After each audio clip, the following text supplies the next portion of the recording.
안녕하세요, 유쌤입니다. 오늘 유쌤이 북카페 진행하도록 하겠습니다. 오늘 여러분들에게 소개해드리고 싶은 아주 귀한 책은요, 요시모토 유미의 50부터는 우아하게 살아야 한다 라는 책입니다. 여러분들 이 책 제목도 많이 보시고 책 표지도 많이 보셨죠? 1년 전에 나온 책인데요. 1년 넘게 전에 나온 책인데 계속 이제 독자들의 사랑을 받아온 책이라서 오늘 북카페에서 이제 함께 이제 이야기를 나눠보고 싶어서 골랐어요. 제목에서 이미 알게 되는 것처럼 이제 중년에 이제 50부터의 어떤 그런 나이에 대한 어떤 새로운 인생, 거기에 대한 다시 태어난 나를 위한 어떤 다짐, 이런 좋은 이야기들이 처음부터 끝까지 참 잔잔하게 나와 있습니다. 여러분들과 제가 정말 이렇게 그런 어떤 나이에 대해서 함께 인생에 대해서 막 이렇게 수다 떠는 기분으로 함께 하시면 좋을 것 같아요. 그 프롤로그를 이제 맨 처음에 소개해드리지 않고 바로 이제 본문으로 들어가는 이유가요. 지금 이 내용이 이 책 그 전체 내용을 관통하는 굉장히 중요한 대목이 돼서 먼저 이제 소개해드리고 싶어요. 부정적인 억측과 말버릇 버리기, 이렇게 나와 있습니다. 제가 한번 읽어볼게요. 이젠 나이가 들어서 이런 말을 한 적이 있지 않은가? 이젠 나이가 들어서 그 뒤에는 무슨 말이 올까? 이젠 나이가 들어서 못해. 이젠 나이가 들어서 이전과는 다른 일을 하고 싶어 라고 생각하는가? 길은 둘로 나뉜다. 지금의 나를 내 생의 가장 늙은 나로 생각할 것인가? 남은 생의 가장 젊은 나로 생각할 것인가? 전적으로 나에게 달렸다. 인생의 가장 끝에 있는 지금의 나를 어떻게 받아들이냐에 따라 나는 완전히 다른 존재가 된다. 가능성의 문을 열 것인가 닫을 것인가? 실제로 필요 없어진 물건을 처분하면 물리적일 뿐만 아니라 마음도 가벼워진다. 마찬가지로 오랜 세월 무의식 중 몸에 밴 억측, 부정적으로 생각하는 버릇을 떨쳐버리면 새로운 문이 열린다. 저는 이제 전체의 내용, 좋은 내용이 많지만 이 문장이 굉장히 좋은 것 같아요. 부정적으로 생각하는 버릇을 떨쳐버리면 새로운 문이 열린다. 그 부정적인 생각은 나이가 몇인데, 나이가 들어서, 이런 거라는 거죠. 억측이나 부정적으로 생각하는 버릇, 예를 들어 이젠 나이가 들어서 못해 등의 억측은 우리의 마음을 구속한다. 정말 그렇지 않겠어요? 앞으로 나아가고 싶은데 보내주지 않으려는 마음, 의식의 깊은 곳에 존재해 제지하는 또 다른 자신이다. 억압받고 승화되지 못해 남아버린 감정들이다. 블록이라고 해도 좋다. 이게 나왔습니다. 그래서 어떤 그런 부정적인 말버릇에 지금부터 우리가 해야 될 거. 나이가 꼭 50이 넘어서가 아니라 막 30대도 그런 얘기 하잖아요. 막 어린 신입사원 후배들 보고서 내가 지금 나이가 몇인데요. 이런 거 보면 굉장히 웃기죠. 40대도 마찬가지고 어떤 나이에 지금 내가 이제 있던지 간에 나이가 이래서 이런 얘기는 이제 절대 하지 않기로 해요. 나이가 들어서라는 말은 필요 없다. 가장 먼저 말버릇에 신경 쓰자. 그래서 이 얘기를 했어요.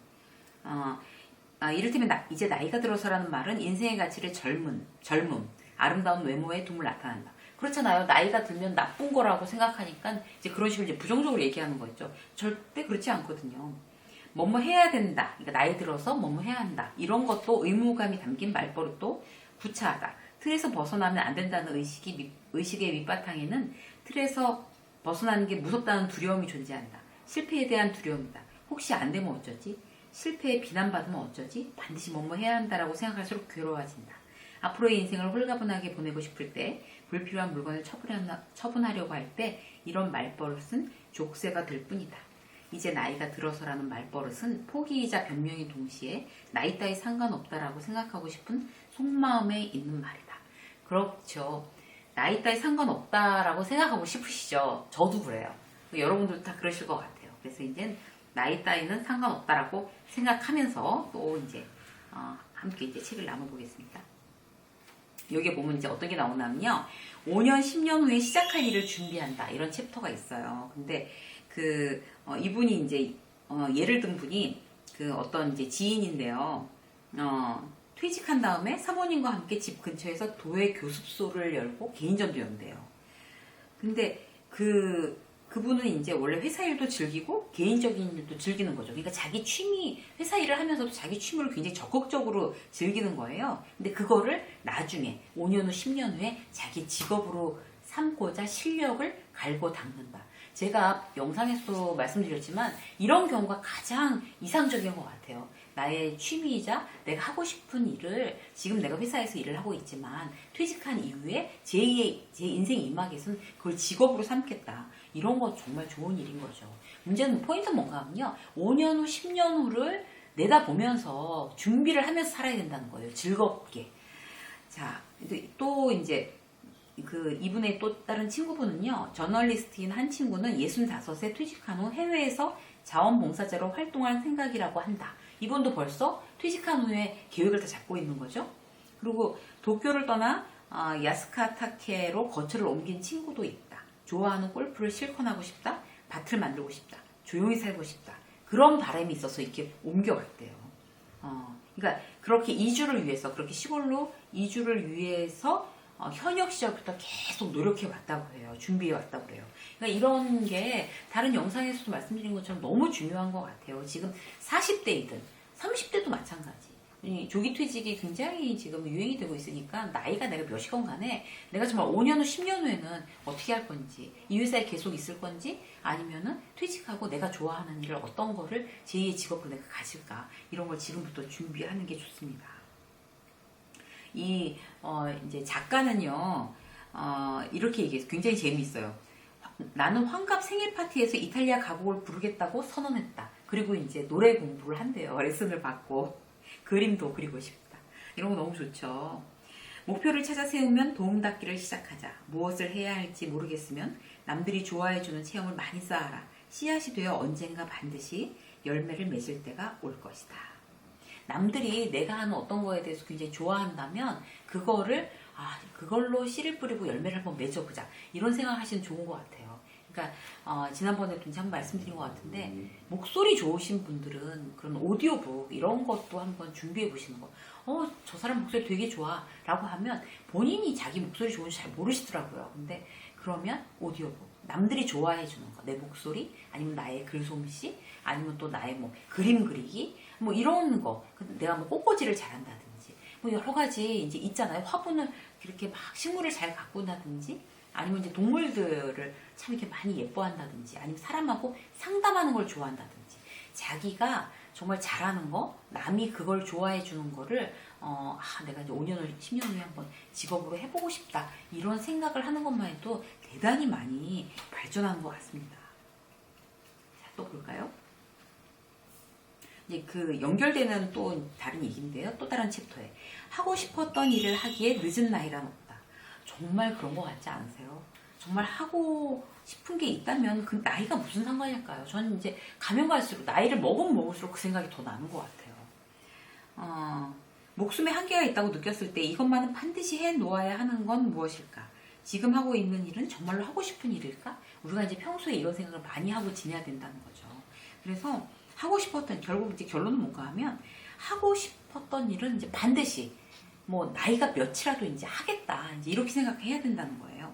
그러니까 여기 보면 이제 어떤 게 나오냐면, 결혼하면 좋았을 텐데 라는 아쉬움이 있다면 결혼하지는 않더라도 파트너는 찾을 수 있다. 그렇잖아요. 꼭 결혼을 뭐 해야지 되는 건가요? 내가 결혼을 하고 싶었는데 어떻게 하다 보니 이제 결혼을 안 했어. 지금 굉장히 나이가 많은데. 그러면 결혼은 안 할지언정 뭔가 이제 사랑하는 사람을 만나는 거, 이런 것도 이제 중요하다는 얘기인 것 같아요. 그리고 뭐 계속 일했으면 좋았을 텐데, 뭐 이제 우리 경단녀 막 이럴 경우에도 막 그런 아쉬움이 많이 남잖아요. 유학 가고 싶었어. 뭐 이런 것도 그렇게 후회만 하고 있지 말고, 지금 내가 나이가 몇이든 일을 찾아 할 수도 있는 거고, 그리고 지금은 또 어떤 그런 온라인으로도 어떤 그 해외 대학의 어떤 그런 강의들을 들을 수가 있잖아요. 그거라도 시도해 보는 거죠. 그러니까 내가 하고 싶은 거는 방법을 찾아내서 이제 뭐 내가 나이가 몇이건 간에 반드시 한다, 이제 이렇게 이제 생각하는 거, 굉장히 우리를 나이가 몇이건 간에 아주 이제 젊게 만드는 그런 방법인 것 같습니다. 이제 나이가 들어서 돈이 없어 할 수 있을 리가 없다, 이렇게 하는 거는 전부 틀에 박힌 생각이며 환상일 뿐이다. 무엇을 언제부터 시작하든 아무도 참견할 수 없다. 자신의 행동을 스스로 얽매는 건 매우 안타까운 일이다. 제동을 거는 건 부모도 남편도 자식도 아닌 용기와 결단력 없는 자신이라는 걸 자각하자. 그러니까 요새 이제 제가 이제 읽은 책에도 이런 대목이 나와요. 그러니까 내가 나를 가로막는 건 나밖에 없다. 누가 다른 사람이 가로막지 않는다. 정말 맞는 얘기인 것 같아요. 그러니까 이제 내가 이제 겁이 나서 이제 합리화를 시키는 거죠. 뭐 때문에, 조건 때문에, 환경 때문에 이렇게.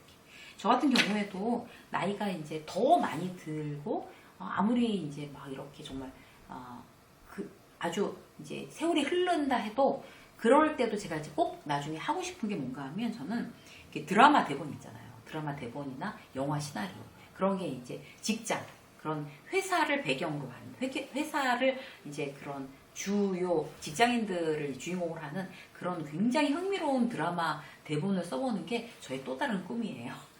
꼭 할 거예요. 그리고 또 그런 것도 해보고 싶어요. 이렇게 노래에 그 노랫말 붙이는 작사 있잖아요. 그런 것도 참 해보고 싶다 이런 생각을 하거든요.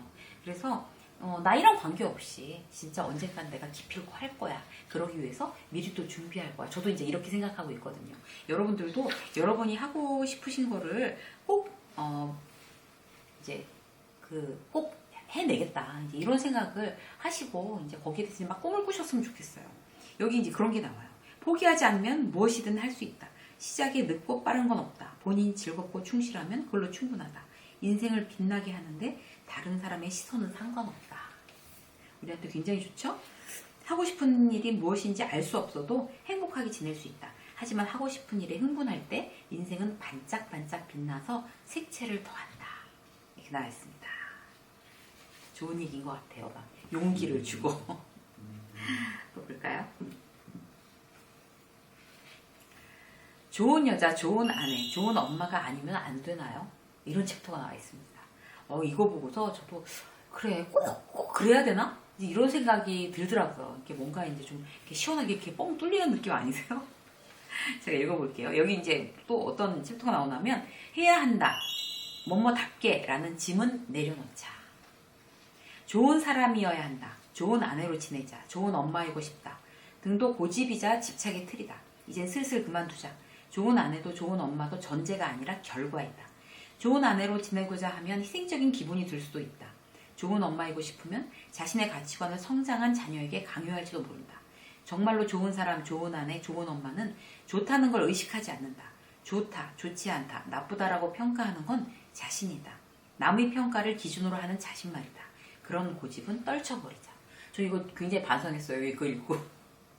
정말 그런 것 같죠. 그 좋다, 나쁘다, 좋지 않다라는 거는 누가 결정하는 걸까요? 내가 결정하는 거잖아요. 그 틀에 나를 딱 집어넣고 좋은 엄마가 돼야 되니까 아이들을 강요하고 또 아이들한테 무리한 어떤 기대를 하거나 이런 거 아닌가 이런 생각을 다시 한번 해봤습니다. 여기 또 이제 굉장히 공감이 되는 내용. 걱정하는 건 애정이 아니다. 그 누구도 부탁해서 걱정해 달라고 하지 않는다. 걱정도 불안도 내가 만들어내는 것이다. 걱정이나 불안으로 생기는 건 면역력, 행동력 저하뿐이다. 건강이나 경제 상황 등을 걱정스럽게 생각하면 끝도 없다.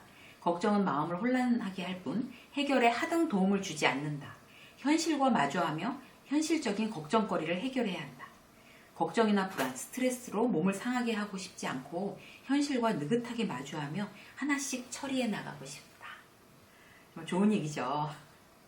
걱정하는 건 애정이 아니래요, 여러분. 이거 이제 오늘 이제 딱 우리가 명심하자고요. 그러니까 자식에 대해서나 가족에 대해서 걱정하는 거 그건 애정이 아니라고 합니다.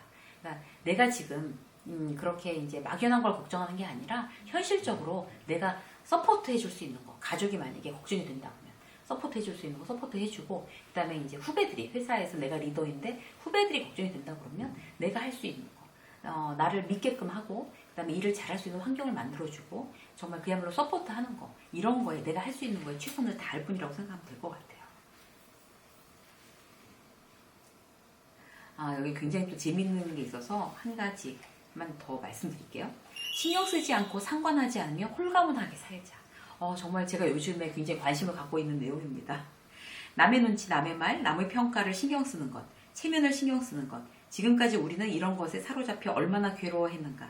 남의 시선으로 나를 꾸미고 남의 평가에 일희일비하며 다른 사람이 한 말을 신경 써서 몸부림치는 일에 인생의 시간을 얼마나 소비했는가. 하지만 신경 쓰지 않는 건 꽤 어려운 일이다. 진짜 신경을 쓰지 말자. 그래도 이제 막 신경이 쓰이잖아요. 그래서 이분은 왜 이런 식으로 생각할까? 왜 이렇게 신경 쓰일까? 이런 거에 대해서 굉장히 이제 깊게 생각을 하시는 것 같더라고요. 이 작가님은. 그래서 이제 여기에 굉장히 재미있는 내용이 나와요. 일상생활 속에서 다른 사람과의 대화 속에서 의문이 생길 때가 있다. 이상하게 신경 쓰이거나 짜증이 난다. 난 이럴 때 의견을 구할 셈으로 남편에게 물어본다. 답은 항상 똑같다. 이분 남편이 뭐라고 하냐면요. 신경 안 써. 아, 그래도 신경 좀 잘 생각해봐. 이렇게 얘기를 해도 다시 신경 안 써. 그런데요. 그 남편분은. 저도 이제 이렇게 하기로 했어요. 그냥 그분 뭐라고 그 남편분이 뭐라고 얘기를 하면 신경 쓰는 시간이 아까워. 그럴 시간 있으면 책을 읽어. 확실히 생산적이다. 이렇게 나와 있어요. 너무 통쾌하지 않으세요? 저희도 이제 그러시자고요. 신경 쓰지 마시고요. 쓸데없는 그런 이제 타인의 어떤 시선이나 이런 거에 우리가 필요 이상으로 마음 쓰는 거. 아예 무심하면 그것도 안 되겠지만 필요 이상으로 마음 쓰는 거는 결국 내 에너지를 소모할 뿐이다. 그리고 신경 쓰는 게 아까워. 그럴 시간 있으면 책 보자. 그럴 시간 있으면 뭐 더 자거나 운동하거나 재미있게 지내자. 이게 확실히 생산적이라고 합니다. 이제 한 가지 마지막으로 이제 말씀드리면 아름다운 외모의 비결은 내면이다. 이렇게 돼 있어요. 이제 여기에서도 이제 제가 굉장히 좀 이상적이었던 게 뒷모습은요, 굉장히 이제 우리의 어떤 인격 자체를 굉장히 나타내나 봐요. 그러니까 얼굴은 좀 막 화장이나 표정이나 막 이제 정말 가면을 쓰고 가릴 수가 있지만 뒷모습 못 가린다는 거죠. 그래서 중학교 때 그랬대요. 이제 아버지한테 이제 좀 삐져가지고 작가분이 그랬을 때, 뒷모습을 보고 유미의 걸음걸이에서 불만이 느껴지네. 이렇게 얘기를 했다는 거예요. 와, 그래서 이제 그분은 그 이후에 문득 내 뒷모습, 걸음걸이에 감정이 나타나지는 않는지 의식하게 되었다. 왜 이렇게 화나 있으면 뒷모습에 표가 난다는 거예요. 저도 이제 이거 듣고 그럴 수도 있겠다 이런 생각이 들더라고요. 뒷모습은 이제 실제 뒷모습만이 아니라 그 사람에게서 배어 나오는 걸 상징할 테다. 자신도 모르는 사이에 나타나는 것.